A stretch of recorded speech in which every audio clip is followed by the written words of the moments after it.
Pada suatu malam, ketika Pai melihat ke arah laut yang sangat jernih, bahkan memantulkan cahaya-cahaya yang sangat indah, dan tiba-tiba muncul dari dasar laut paus raksasa yang membuka mulutnya, memakan ikan-ikan kecil, membuat Pai dan persediaan makanannya terjatuh ke laut.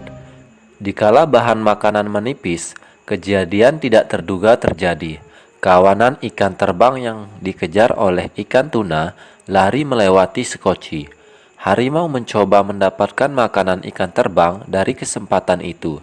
Begitu juga Pai, ia memberanikan diri berada di perahu untuk mendapatkan ikan terbang tersebut. Sebuah keberuntungan terjadi. Salah satu tuna yang mengincar ikan terbang meloncat dan terjatuh ke dalam sekoci. Dalam seketika, ikan itu pun menjadi sorotan mata harimau dan Pai. Harimau berusaha mendapatkan tuna tersebut di atas tumpukan ikan terbang yang berserakan di dasar sekoci. Akan tetapi, Pai tidak membiarkan harimau mengambilnya. Pai menggertak harimau dengan kayu. Reaksi awal harimau memberontak, akan tetapi pada akhirnya ia pun patuh akan maksud gertakan Pai. Pai pun mengambil ikan tuna itu, mengirisnya menjadi potongan kecil untuk dimakan olehnya dan harimau. Dengan modal irisan kecil dari ikan tuna itu, Pai mencoba menjinakkan harimau agar berdamai dengannya. Caranya ialah dengan memberikan satu potongan daging setiap perintahnya dituruti oleh sang harimau. Pai berhasil menjinakkannya agar menuruti perintahnya. Dia pun mulai mengarahkan harimau agar masuk ke dalam sekoci yang berterpal. Dalam kesunyian malam, harimau menatap kosong kegelapan malam. Sekali ia memandangi bayangan dirinya yang terpantul di dalam air. Pandangan ini seakan merenungkan apa yang telah ia alami selama ini sebelum terjebak di dalam sekoci kecil.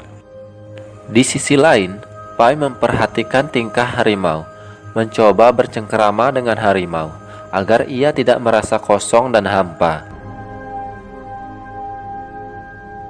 Badai terlihat mulai mendekati sekoci dan perahu buatan Pai.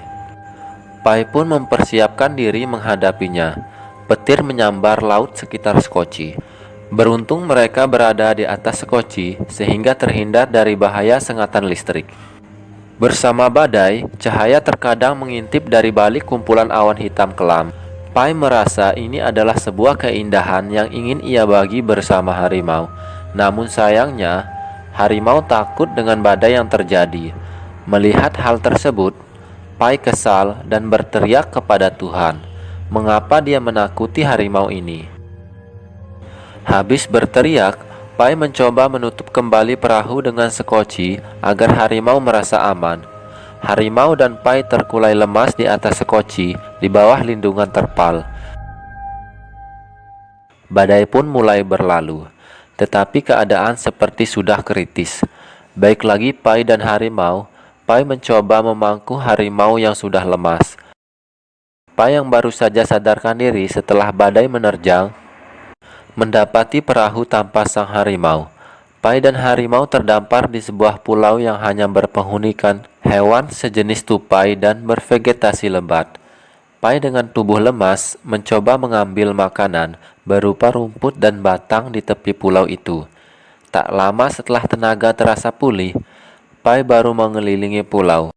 Ia melihat harimau sedang memangsa hewan sejenis tupai di pulau itu. Pai tersenyum melihat pemandangan itu. Tak terasa malam pun tiba. Pai mempersiapkan tempat tidurnya. Di atas pohon terdapat di bawah kolam kecil. Terbangun di malam hari, Pai melihat bahwa kolam di bawah pohonnya terdapat ikan yang mati mengambang. Pai mencoba mencerna apa yang menyebabkan terjadi pemandangan yang baru saja dilihat. Pikir Pai pun menyimpulkan bahwa pulau itu hidup pada malam hari, berfluoresens karena mengandung senyawa beracun untuk memangsa makanannya. Pikir Pai pun secara tak sadar mengarah Pai untuk pergi dari pulau keesokan harinya. Tiba di keesokan hari, Pai pun mulai mempersiapkan bahan makanan ke dalam sekoci untuk bekal perjalanannya bersama harimau. Pai bukan meninggalkan harimau di pulau itu. Ia mengajaknya kembali ke dalam kapal untuk melanjutkan kembali perjalanannya. dan terhindar dari senyawa racun yang dikandung pulau tersebut.